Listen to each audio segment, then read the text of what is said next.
Jaya Gopi Janavalabha Girivaradari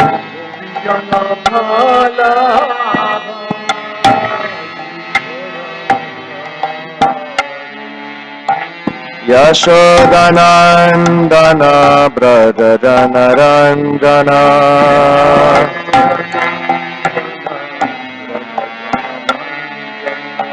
Yashodanandana Brada Janaranjana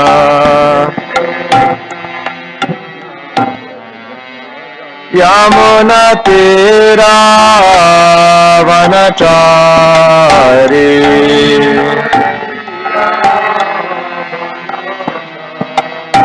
Yamuna Tira Vanachari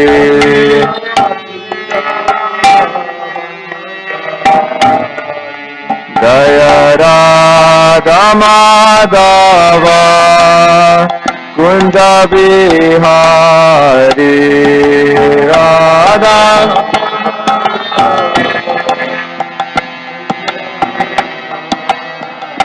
Jaya Radha Madhava Kunja Bihari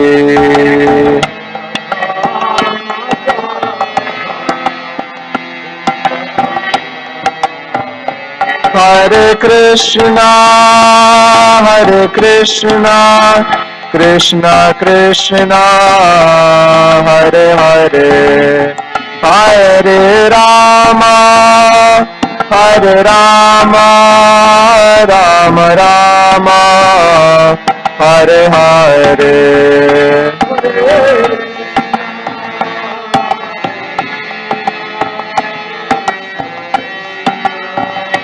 Hare Hare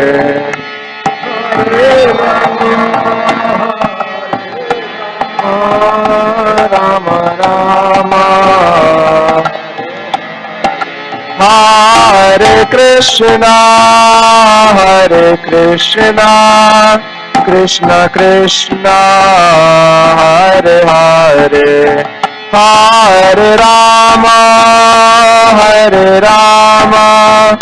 Rama Rama Hare Hare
Om Namo Bhagavate Vasudevaya. Om Namo Bhagavate Vasudevaya. Om Namo Bhagavate Vasudevaya.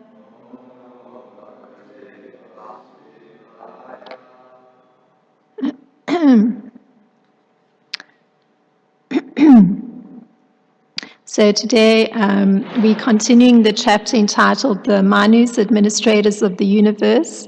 And the verse that's on the board is the first of the verses that have been allocated today to be covered. But unfortunately, that verse does not have a purport. So the normal etiquette is for the the first verse that has the purport to be chanted together.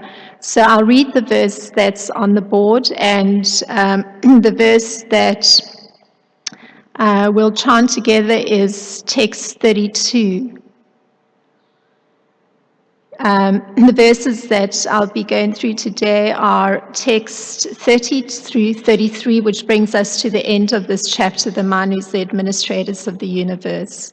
But 32 will be the verse by etiquette that we'll chant together. Namo Vishnu Padaya Krishna Prasthaya Bhutale Srimad Bhagavatam Swami Tinamine Namo Vishnu Padaya Krishna Prasthaya Bhutale Srimad Bhaktivedanta Swami Tinamine Namaste Saraswati Deve Gauravani Pracharine Nivished Sunyavadi Paschatya Deshatarine Vanchakalpa Tarubhyascha Kripa Sindhubhya Evacha Patitanam Pavanebhyo Vaishnebhyo Namo Namaha. Jai Shri Krishna Chaitanya Prabhu Nityananda Shri Advaita Gadadhar Shivasadi Gaura Bhaktavrinda Hare Krishna Krishna Krishna Hare Hare Hare Rama Rama Rama Hare Hare. So I'll read text 30 and 31 and then we can do text 32 together. So, text 30. Tatrapi yagne bhagavan harinyam harimedahasa hariniti arto yena gajendro mochito grahat. In the translation, also in this Manvantar, the Supreme Lord Vishnu took birth from the womb of Harini, the wife of Harimedha, and he was known as Hari.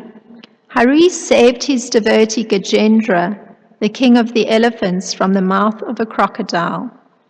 Text 31. Shri Rajavacha Vadarayana etate shrotam ichamahe vayam hari yata gajapatim graha grashtam amumuchat. And the translation of text 31. King Parikshit said, "My Lord, Badarayani, we wish to hear from you in detail how the king of the elephants, when attacked by a crocodile, was delivered by Hari." And text 32, we can chant responsibly. So I see everybody has a means for reading the verse. Okay, so Tat Kata Su Mahat Punyam Danyam Svashtayanam Subdam Yatra Yatro Tamashloko Bhagavan Gyate Hari Tat Katatsu Mahat Punyam Danyam Svashtayanam Subham Yatra Yatro Tamashloko Bhagavan Gyate Hari Tat Katatsu Mahat Punyam Danyam Svastyanam Subham Yatra Yatro Tamashloko Bhagavan Gyate Hari. Please chant. Tat Katatsu Mahat Punyam Danyam Svastyanam Subham Yatra Yatro Tamashloko Bhagavan Gyate Hari. Tat Katatsu Mahat Punyam Danyam Svashtayanam Subham Yatra Yatra Tamashloko Bhagavan Gyate Hari. Tat Katasu Mahat Punyam. Janyam Svashayanam Subham. Yatra Yatra Tamashloko. Bhagavan Gyate Hari. Okay, so the word for word. um, Tat Katatsu, in those narrations. Mahat, great. Punyam, pious. Danyam, glorious. Swastyanam, auspicious. Shubham, all good. Yatra, whenever. Yatra, wherever. Uttamashloka, the Lord who is known as Uttamashloka, he who is described by transcendental literature. Bhagavan, the Supreme Personality of Godhead. Gyatse, is glorified. Hari, the Supreme Personality of Godhead. Translation.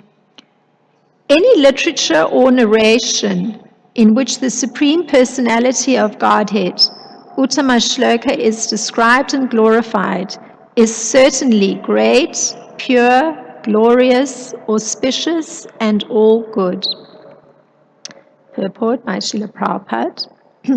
The Krishna consciousness movement is spreading all over the world simply by describing Krishna.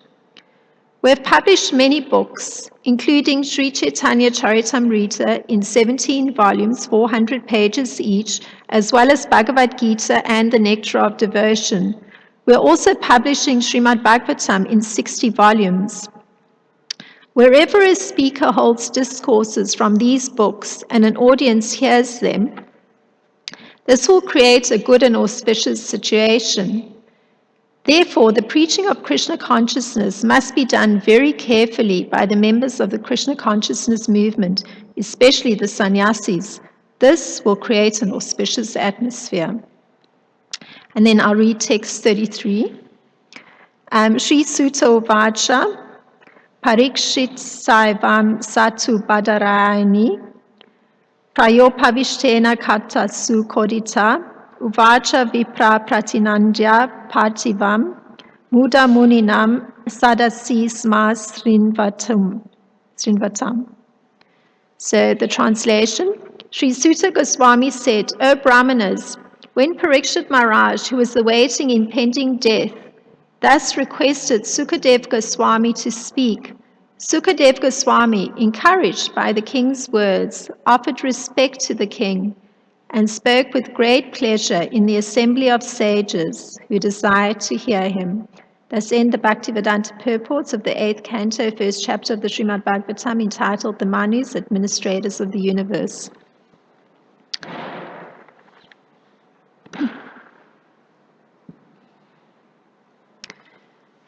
So,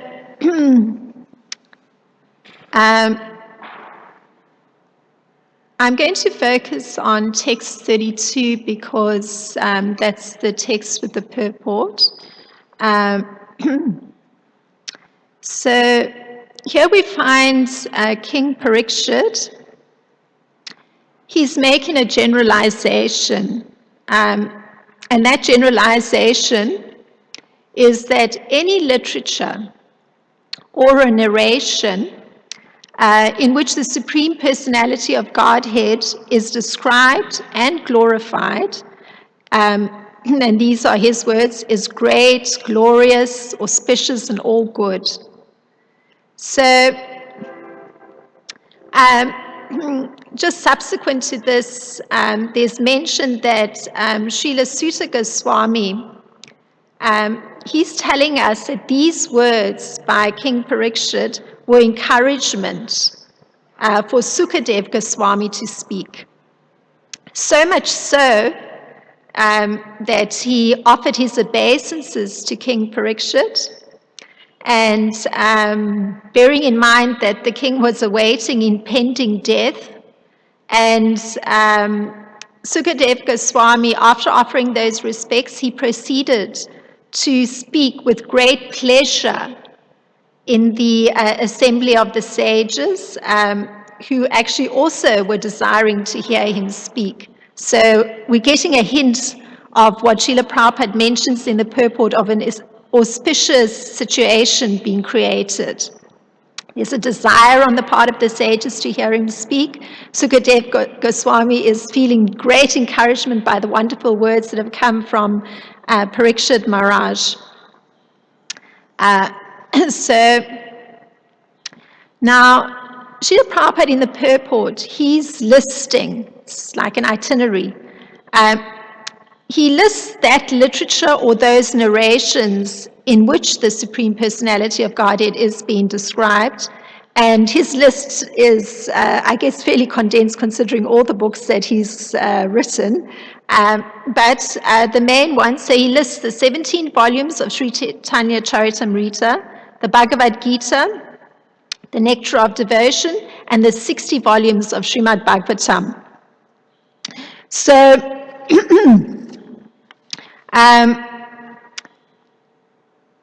Srila Prabhupada right away gives a very profound reason for why the holding of discourses from these books are very much related to this idea of an auspicious situation being created.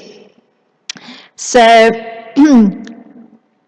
there's a discourse means that there's a speaker, there's an audience, and that speaker may be lecturing or merely carrying out a conversation from these books.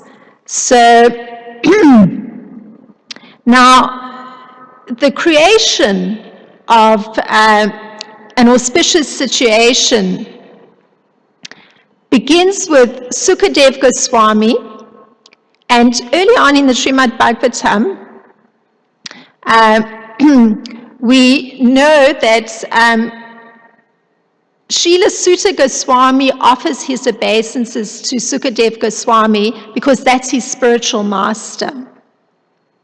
And he mentions that Srila Sukadev Goswami has got a particular ability, and these are his words.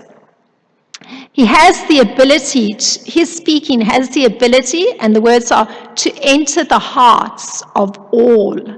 And that's from the first canto of Srimad Bhagavatam, the second chapter and the third verse. So the reason for this is that Srila Sukadev Goswami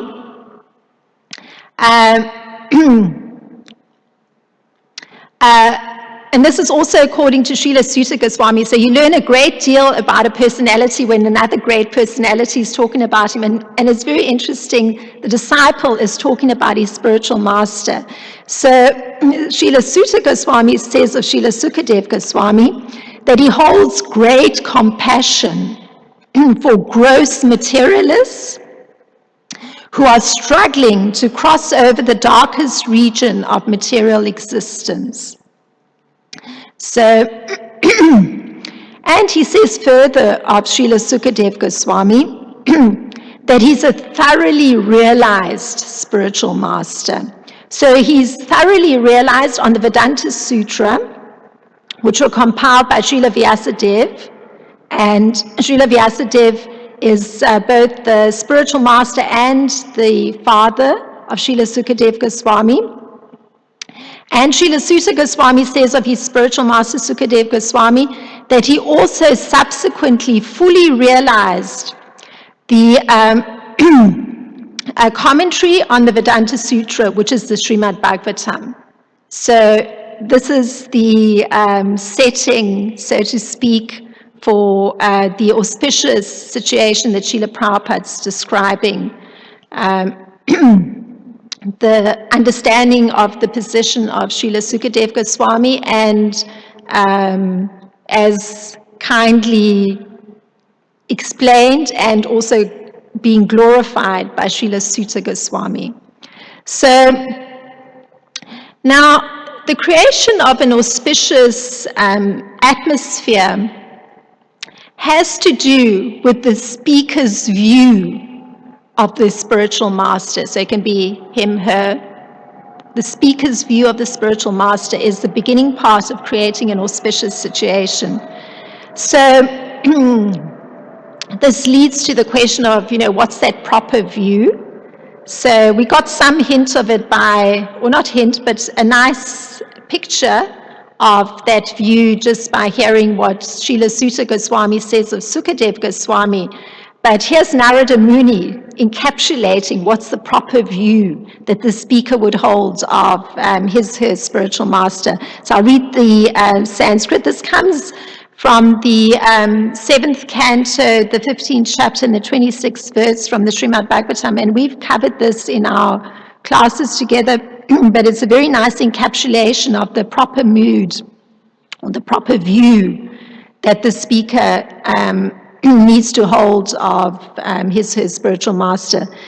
Yasyat shakshat bhagavana dipa prade gurau martyasat di shrutam tasya survam kunjara sochavat. So the Jnana Dipa Prade Guru is that the spiritual master is enlightening with the torch of knowledge. So the translation of this verse, Narada Muni presenting the proper view that one can hold of one's spiritual master, the spiritual master should be considered to be directly the Supreme Lord, because he gives transcendental knowledge for enlightenment. And then the last two lines of this particular verse by Narada Muni, or his speaking, outlining this proper view that one can hold of one's spiritual master as the speaker. The last two lines give the opposite view and the consequences of holding the opposite view. So by implication, it would be how an inauspicious situation would be created, just holding the opposite view. And here's the opposite view. Consequently, for one who maintains the material conception that the spiritual master is an ordinary human being, everything is frustrated.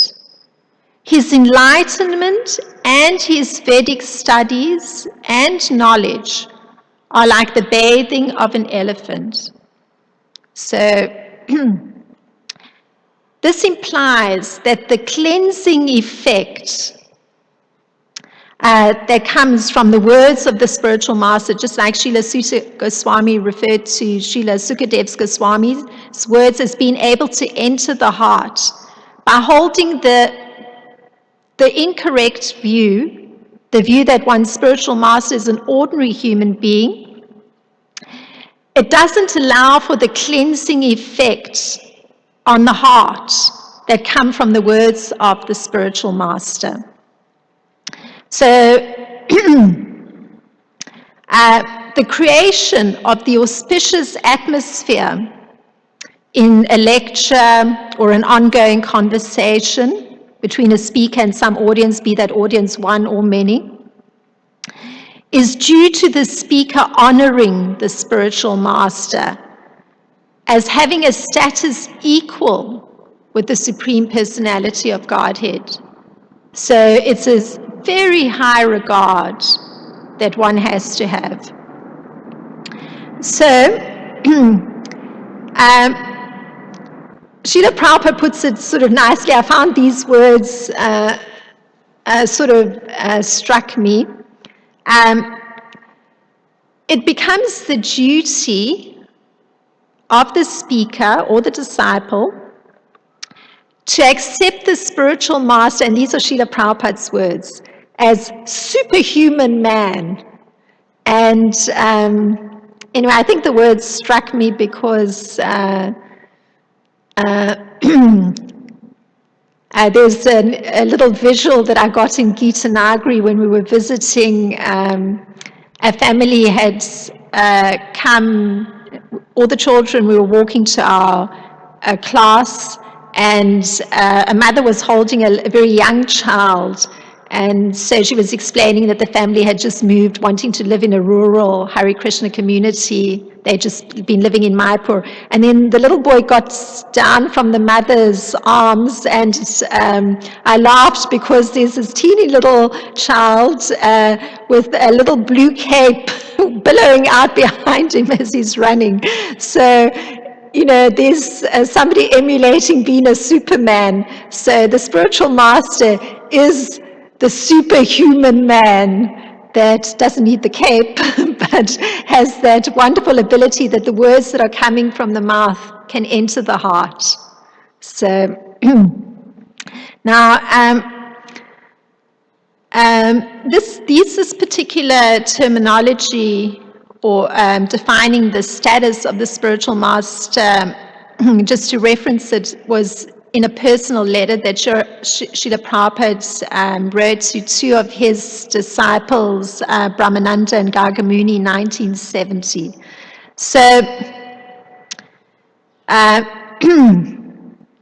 now there's a distinction one can make between the spiritual master and the Supreme Personality of Godhead. And that distinction is, there's two Sanskrit words that explain it very nicely.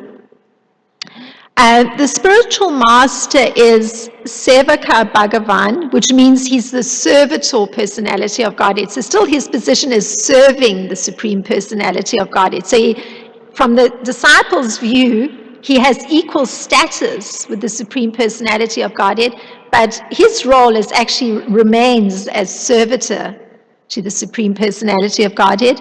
And Krishna, the Supreme Personality of Godhead, is Sevaya Bhagavan, means he's the Supreme Personality of Godhead who is to be worshipped. So a nice distinction, but from the disciples' view, from the speaker's view, for the speaker to be able to create an auspicious situation, the spiritual master is seen as having an equal status with the Supreme Personality of Godhead. So now, there's a second component to the creation of an auspicious situation in conducting an ongoing conversation that's drawing from the Srimad Bhagavatam or the Bhagavad Gita. And that is that this point of the description and glorification of the Supreme Personality of Godhead. So, I found myself drawing from Gopi Pranadhana Prabhu. I find myself often mentioning because I think the persons one gets exposed to in one's Krishna conscious life that leave a major impression on the mind, one always holds great regard for that personality. So Gopi Pranadhana is one such personality. He's no longer with us, but he did a commentary on Srila Jiva Goswami's Tattva Sandarbha. So he says that the whole substance of the Srimad Bhagavatam is the revelation of Krishna and his energies. So hence this idea that there's description and glorification, because that's the entire content of the Srimad Bhagavatam. It's revealing Krishna and it's revealing his energies. So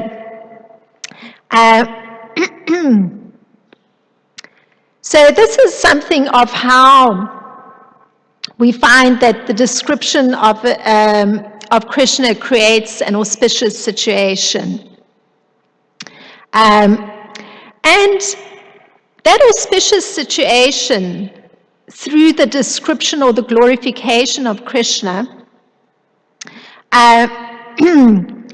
allows for a very personal experience. So generally, I've attended many lectures given by professors who are discussing something in relation to photography, visuals, and some have been technical, some have been, relatively personal, but never does one have like a supremely personal experience.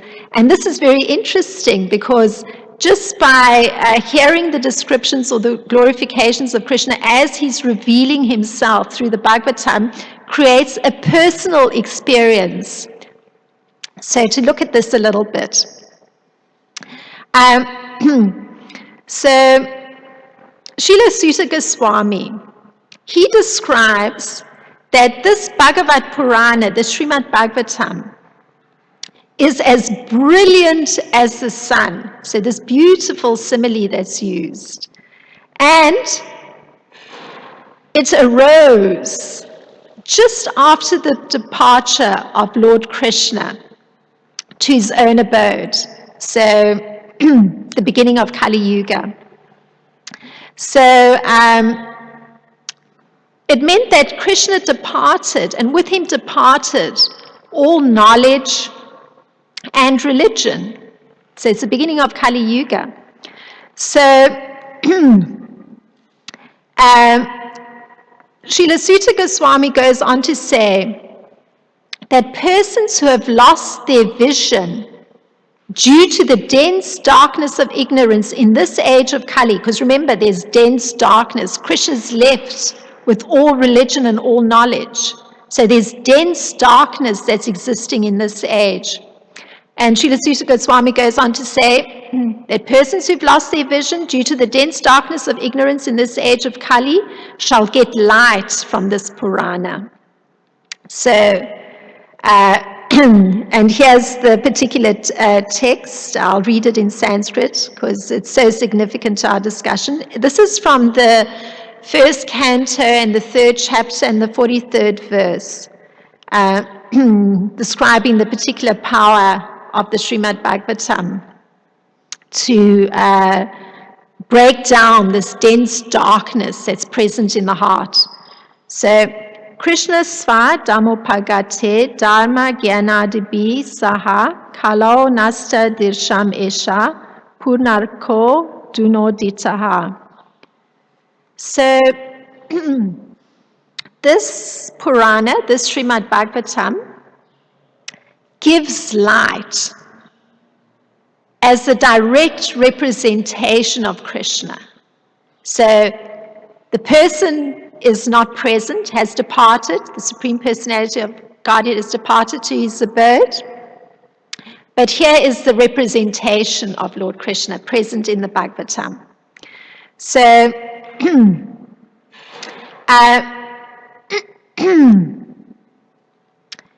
now, the reason this Bhagavatam is the representation of Lord Krishna, even though he's departed to his eternal abode, where he's functioning with his internal energy, with his eternal associates, and all this took place at the beginning of Kali Yuga, is that prior to Lord Krishna leaving, he empowered Srila Vyasadeva via Narada to compile the messages of Srimad Bhagavatam. So this was the particular great kindness of Lord Krishna, because these messages are then going to be able to assist all the entities who are trapped by material energy. So they're not in the internal energy of Krishna, just in the external material energy of Krishna. So they're going to get a chance to see beyond the subtle mind, the intelligence, the ego. So this is what is meant by the persons who've lost their vision. So the vision has been lost, and this beautiful Bhagavatam, the representation of Lord Krishna, allows for that vision to come again. So now that vision that's been lost is getting a chance to know real religion, which means that one can come to know Krishna through this representation of Krishna, this Srimad Bhagavatam. So, great kindness on the part of Krishna. So, now at this juncture in the discussion, we can say Srila Sukadev Goswami, the son of Srila Vyasadeva, in his turn, he's delivering that vision to the great emperor, Maharaj Parikshit. And this is in a situation, so again, it's like the speaker and the audience, and that audience is very daunting. They are actually all the sages. So Sukadev Goswami, his audience is Maharaj Parikshit, who's posing the questions, so it's an ongoing conversation, but the audience is larger. There's all the sages that are assembled on the bank of the Ganges. So, and interestingly enough, the particularly pertinent part of this auspicious situation is that Maharaj Parikshit is awaiting death. So he's actually not taking any food or drink. He's purely listening to, and from Sukadev Goswami, who we hear he's understanding as a completely bona fide spiritual master. And this auspicious situation that Srila Prabhupada describes is that the messages of Lord Krishna are being received by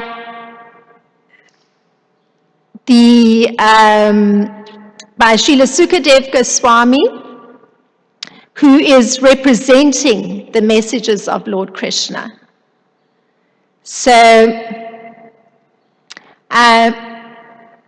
now, there's an eternal truth that's been pursued in this kind of auspicious situation, and that is a very simple thing, that at the time of death, one needs to chant the name of Govinda or Hari.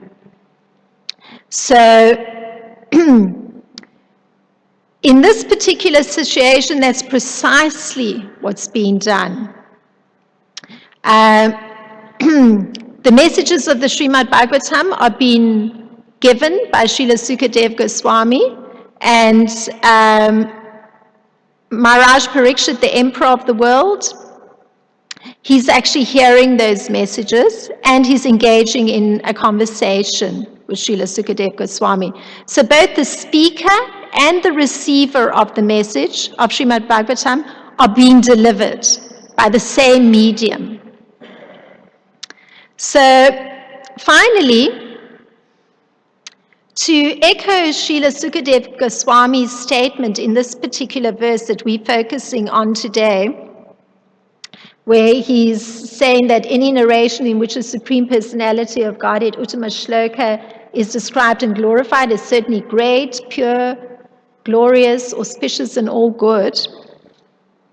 There's another part in the Srimad Bhagavatam where he says something very similar. And this is also pertinent to our discussion today. These are his words. This Srimad Bhagavatam is the literary incarnation of Godhead, and it is compiled by Srila Vyasadeva, the incarnation of God. It is meant for the ultimate good of all people, and it is all successful, all blissful, and all perfect. And that was from Srimad Bhagavatam, the first canto, the 3rd chapter, and the 41st verse. So very similar to what's been said here. So in the Sanskrit of that particular verse, He says, Idam Bhagavatam Nama, this book containing the narration of the Supreme Personality of Godhead and his pure devotees.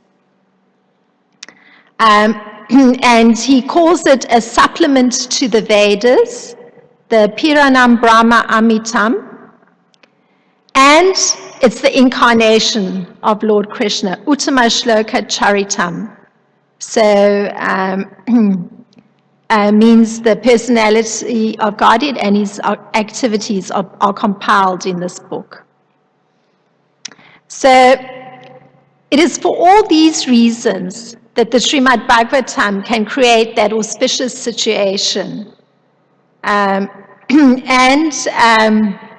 it should be worshipped as respectfully as we worship Lord Krishna. So the consequence of this worship of the Bhagavatam, with the proper understanding that we've been describing, is that we derive the ultimate blessings of Lord Krishna. Through this careful study that we do every day, a little portion of it, carefully scrutinizing it, very patiently looking at it.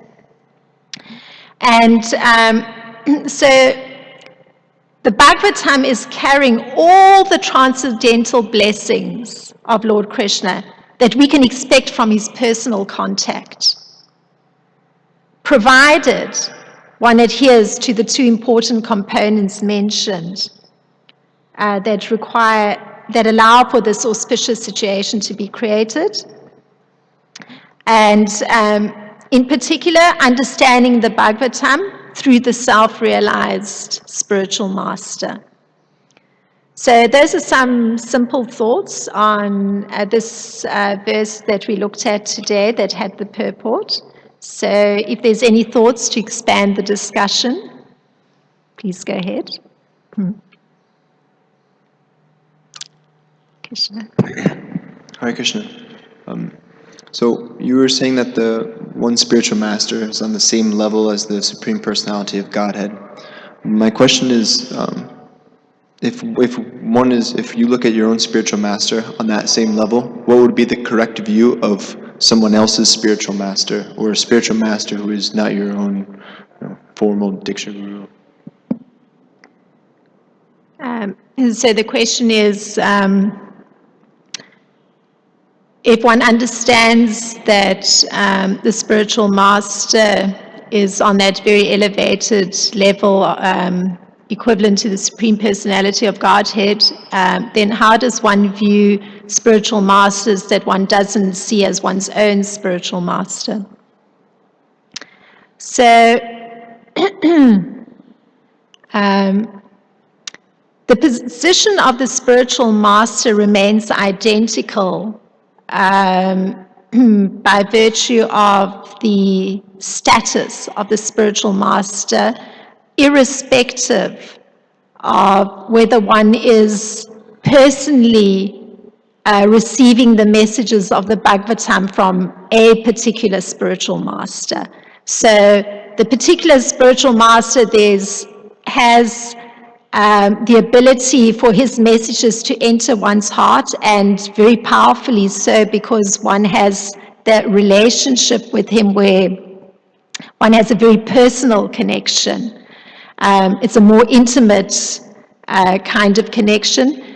But in the same way, spiritual masters that one may not be having that same very direct personal connection to or close relationship with, the same potency is there.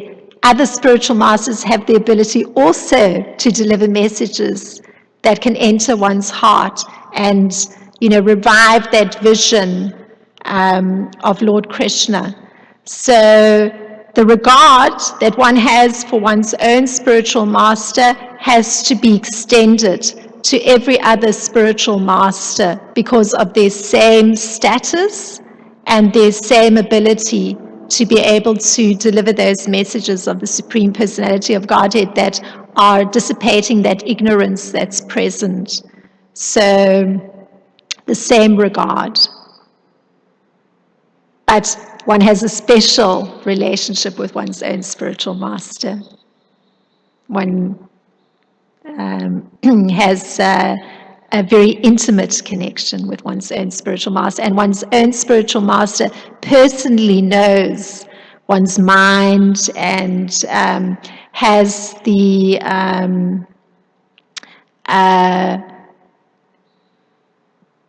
because of his personal understanding, he has the very deliberate and kind way of addressing the needs of the disciple in a very personal manner. And the needs meaning both on the spiritual level, on the material level, it's highly personal. So that's just the small distinction, a very big one for oneself personally, but the distinction between one's own spiritual master and any other spiritual master, but in terms of status, they're equal, and one's regard can be equal. One offers great respect, sees the personality as being of an equal status with the Supreme Personality of God at every spiritual master.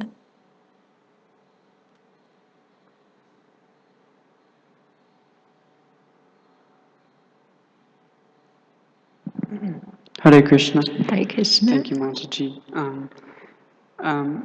If I recall, you were saying that Srila Sukadeva Goswami, the reason that his words are able to touch the heart so deeply is because of his great compassion for those who are grossly afflicted by the material world.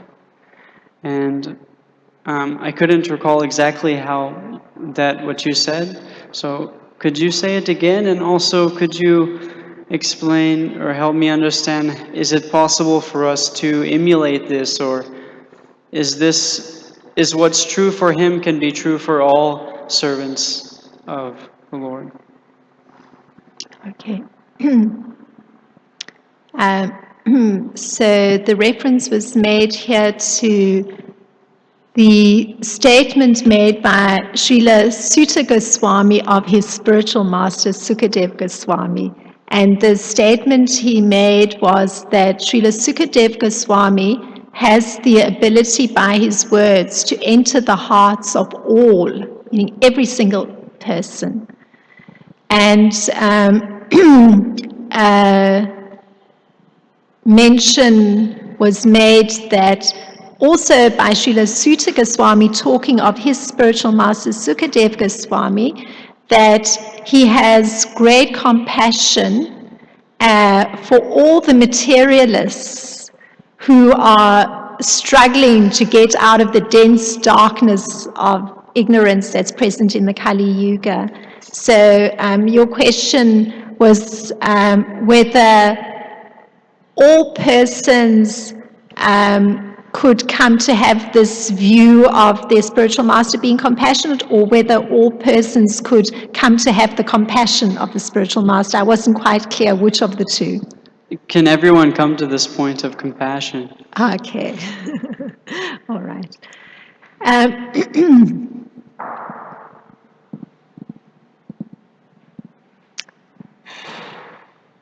Well, the criterion for being compassionate is that one has come to realize one's relationship with the Supreme Personality of Godhead through one's spiritual master and one's relationship with one's spiritual master. So, having gradual realization of that relationship means that one is going past the constraints that are there from the mind or the intelligence or the ego. So those constraints limit one's ability to be compassionate to others greatly. On the level of the mind, there'll be feelings and thoughts related to another human being, let's say, or even an animal. And those feelings are not necessarily always positive feelings, because the mind has got certain tendencies. So the mind has its likes and its dislikes. So, and then the intelligence, where it hasn't actually been purified through spiritual knowledge and the beautiful messages of the Bhagavatam, the intelligence often even takes a backseat to the mind. So one can't even talk about, having kindness to or compassion to other entities as long as that obstruction is there of the learned patterns in the mind. So the position of compassion is something that comes slowly over time as these beautiful messages allow for the cleansing of the mind. They allow for the cleansing and spiritualizing of the intelligence, so that one starts to see everything in relation to the great, pure, auspicious, glorious Lord Krishna and one's spiritual masters. So when one starts to hold that view, the intelligence then works in accord with that view. So that means one is spared from the pushing that comes from the mind. And that eventually, my spiritual master has referred to it as a kind of dissolution of the mind that takes place. So it no longer has any influence on one's view of others.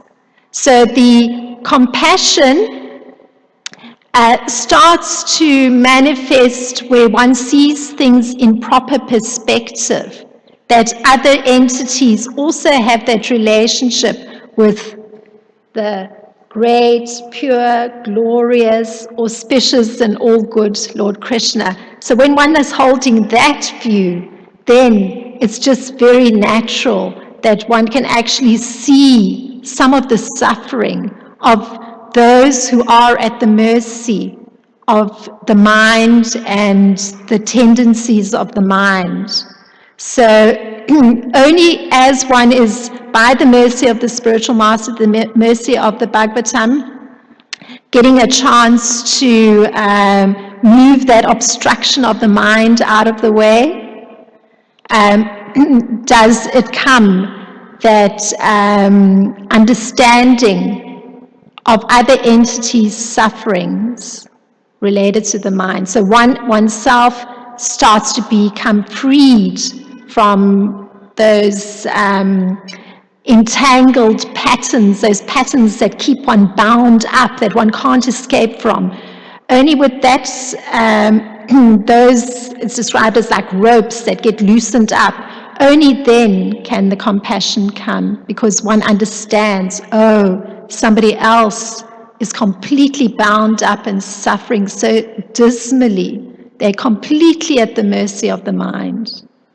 So yes, one can come to that position, and it's by the kindness of one's spiritual master and Lord Krishna, and particularly through these beautiful messages and the messages that one can imbibe very personally, even by, as was the topic of this class, attending a discourse such as we attending this morning. So, response of some sort. Thank you.